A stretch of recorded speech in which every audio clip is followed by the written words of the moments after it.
रहीम गौड़े नवाज शरीफ के समदी सागडार जिसने नवाज शरीफ के साथ मिलकर इस मुल्क को खूब लूटा है, इसका नाम निगरान वज़ीर-ए-आज़म के लिए आ रहा है। काशिफ अली अब्बासी और सायरा बानो ने नवाज शरीफ के चेले मोहम्मद ज़ुबैर की शो के दौरान खूब क्लास ली। आइए ज़ुबैर साहब, आप तर्जुमान हैं मियां नवाज शरीफ साहब के। सबसे पहले आपसे सवाल पूछूंगा, क्या ये नाम मुस्लिम लीग नून ने प्रपोज किया है डार साहब का प्राइम मिनिस्टर के, इंटरिम प्राइम मिनिस्टर के लिए? नहीं, तक नहीं किया। मेरा ख्याल है आपने ख्वाजा आसिफ की जो स्टेटमेंट पहले अगर मैं सुन सका था ठीक तरह से, और वो फैक्ट भी है कि इस पर तो अभी तक कोई बातचीत हुई नहीं है। अभी अगर किसी लेवल पर हुई हो और जिसका ख्वाजा आसिफ को भी ना पता हो तो ऐसा मुमकिन नहीं है। So I think it's more of speculation. एक प्रोग्राम करने शुरू करती हैं, सोशल मीडिया पर आना शुरू हो गया, बट इससे ज्यादा कुछ भी नहीं है। क्या ये खबरें डार साहब ने खुद लगवाई हैं सर? मेरा ख्याल है मैंने डेफिनेटली नहीं, मैं तो नहीं उनके बारे में ये कह सकता, लेकिन ऐसा होता जरूर है कि कभी कोई पोजीशन आ रही होती है तो नाम कुछ लगवाने शुरू कर देते हैं, और वो लगवाने शुरू करते हैं नाम जिनका कोई चांस नहीं होता। इस केस में नहीं मैं कह रहा, वैसे मैं एक बात कर रहा हूँ। तो आपने पहला जुमले में ये कहा ज़ुबैर साहब के लोगों को शौक होता है, लोग नाम सर्कुलेट करवाते हैं।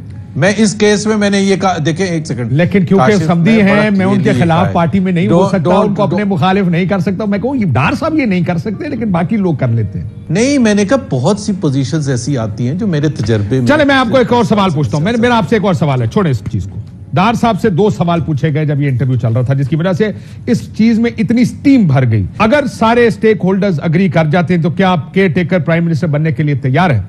जवाब, मुझ पर माजी में भी जिम्मेदारियां डाली गई हैं, मैंने किसी किस्म का पॉलिटिकल इन्फ्लुएंस और मेरे खिलाफ मेरिट काम नहीं किया। अल्लाह ने जिससे काम लेना होता है ले लेते हैं। इसका तर्जुमा और तशरीह यह है कि हाजी अगर मुझे बनाएगा तो मैं बनने को तैयार हूं। कह देते नहीं जी इस तरह की कोई गुफ्तगू ही नहीं है, क्या बात कर रहे हैं आप। सो उन्होंने इस चीज को हवा दी। एक और सवाल पूछा गया। डार साहब, खबरें चल रही हैं कि आप केयर टेकर प्राइम मिनिस्टर बनने जा रहे हैं। डार साहब, मैंने भी आज देखी है, मैं एक बेसिक मुस्लिम होने के नाते बिलीव करता हूं कि किसी भी ऑफिस आपको एस्पायर नहीं करना चाहिए, खुद उसके पीछे नहीं भागना चाहिए, प्लानिंग नहीं करनी चाहिए। मतलब अगर मिल जाए ठीक है, मैं पीछे ना मतलब उन्होंने खुद हवा दी है सारी बहस को। बहुत से लोग ख्वाहिश रखते हैं कोई पोजीशन हासिल करने के लिए, और इसमें सिर्फ Pakistani political leader sir elect होके आने में और एक न्यूट्रल केयर टेकर सेटअप में ज़ुबैर साहब फर्क हो। देखिए, एक तो मैं मफरूजों पर मैंने प्रोग्राम में आने से पहले काफी सोचा कि आपके प्रोग्राम में मैं क्या कहूंगा, और उसका बेसिक जो बॉटम लाइन है वो ये है कि आई डोंट थिंक सो मफरूजों की बुनियाद पर। वैसे आपको 4 मिनट लेट ये बात याद आई है। सो रियलिटी मेरे पास जो आई है इसमें कोई रियलिटी है ही नहीं। सर तो कल आप कह रहे थे ज़ुबैर साहब के डार साहब बड़े अच्छे उम्मीदवार होंगे, उनको बनना चाहिए। नहीं, मैंने नहीं कहा। मैंने मैं बड़ा अच्छा आपने सवाल पूछा है। मैंने एक और चीज कही थी जो मैं अभी दोबारा दोहराना चाहता हूँ। मैं अपना समझता हूँ कि पाकिस्तान में ये जो केयर टेकर का कॉन्सेप्ट है इसकी कोई लॉजिक नहीं है। सर लॉजिक मैं बताता हूँ आपको, होना ऐसे ही चाहिए।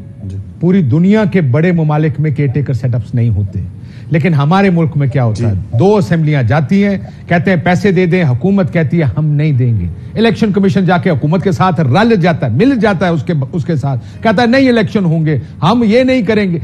इस वजह से एक माहौल होता है जिसमें आप ये कहते हैं, और मैं आपसे इत्तेफाक करता हूं, अगर कद काट के लोग हों, वो ये समझते हो कि हम निजाम को जमहूरी तकाजों के मुताबिक चलाना चाहते हैं, फिर नहीं होना चाहिए। लेकिन यहां पर कद छोटे सियासतदानों के जाती मफाद जमहूरियत और कौमी मफाद से ऊपर होता है। इस वजह से क्यों हम इतना एक दूसरे पर शक करते हैं? अगर हमने हरकतों की वजह से और इंडिपेंडेंट हरकतों की वजह से शक करते हैं, जो हरकतें हम देखते हैं उस वजह से शक होता है कि ये लोग नहीं करना चाहते। जाने से पहले सर आपको मैं एक बात बताऊं, जानने से पहले आपको पता है केयर टेकर आने वाला, अपनी मर्जी की ब्यूरोक्रेसी लगा के जाते हैं, अपनी मर्जी की फील्डिंग सेट करके जाते हैं, अपने मर्जी का इलेक्शन कमीशन लगता है, अपने मर्जी के मेंबरान लगते हैं, जिनके बारे में सबको यकीन होता है कि ये हमारी खिदमत करेंगे आके, जिनमें बहुत बड़े बड़े ऑफिसर्स की बात करूं कि जिसको सेटअप किया जाता है, इस वजह से शक होता है। सारा बीबी, आपको ये जो सारी बहस है इसको जरा हमारे लिए ट्रांसलेट करें, वो क्या रहा है? आपने इतनी सारी तफसील से बात बता दी। ये मैंने आपके प्रोग्राम में तो मैंने सोचा था कि ये वाली एग्जांपल दूंगी जो आपने स्टार्ट में कह दिया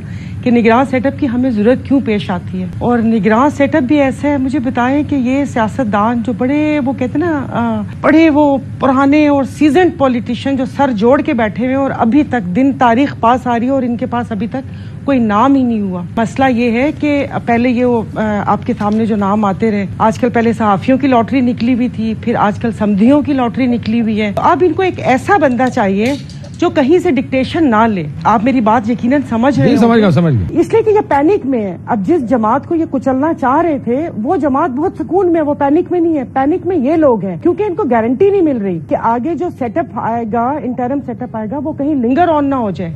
कहीं ये ना हो कि कोई टेक्नोक्रेट या ऐसा बंदा आ जाए जो इनकी ना सुने और उसके बाद वो मामला लंबा चला जाए और इसके बाद ये लोग अपनी अपनी जगह पर बैठे रहें, क्योंकि इन्होंने एक मिसाल पंजाब और केपीके में सेट कर दी है। फिर इनको कुछ समझ नहीं आ रही। तो आप ये कह रहे हैं, मैं क्या ठीक समझूं, आप कह रहे हैं कि ऐसा निगरान सेटअप आए जो इलेक्शन करा भी दे? हाँ जी, इनको ये परेशानी है। और ये कि बस अभी ये कह रहे हैं कि कोई ऐसा सियासी बंदा कौन है, इसलिए कि हर बंदा घबरा रहा है।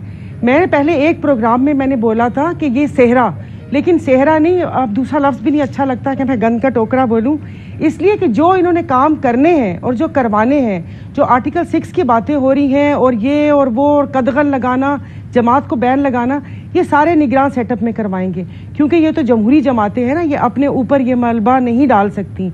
और फिर आपके प्रोग्राम में एक तारीख का बहुत जिक्र आ रहा है कि वो एक जस्टिस साहब आएंगे, फिर पता नहीं वो उनके साथ क्या करेंगे, क्यों उनको मुतनाज़ा बनाया हुआ है। तो ये चाह रहे हैं कि ऐसा बंदा आए जो ये सारे इल्ज़ामात भी अपने सर पे ले ले, इन्हीं की सुने और इलेक्शन टाइम पे करवा दे, कहीं और से डिक्टेशन ना ले। वो ऐसा बंदा अभी मिला नहीं। चिराग लेकर निकले, आप ये कह रहे हैं चिराग लेकर निकले हुए हैं, अभी तक मिला नहीं? हाँ जी, अगर इसाक डार साहब को लेना है और अपनी जिन्होंने मुल्क की मैशत का बेड़ा गर्क कर दिया, समधियों की लॉटरी निकली हुई है, उधर से वो इधर से ये, मतलब क्या पागल है क्या ये इनको कर दें?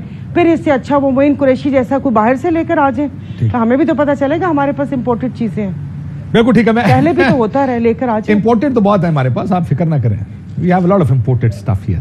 वो हमारी स्मगलिंग खुली हुई है ना पाकिस्तान में, तो स्मगलिंग जब खुली होगी तो इम्पोर्टेड चीजें आएंगी।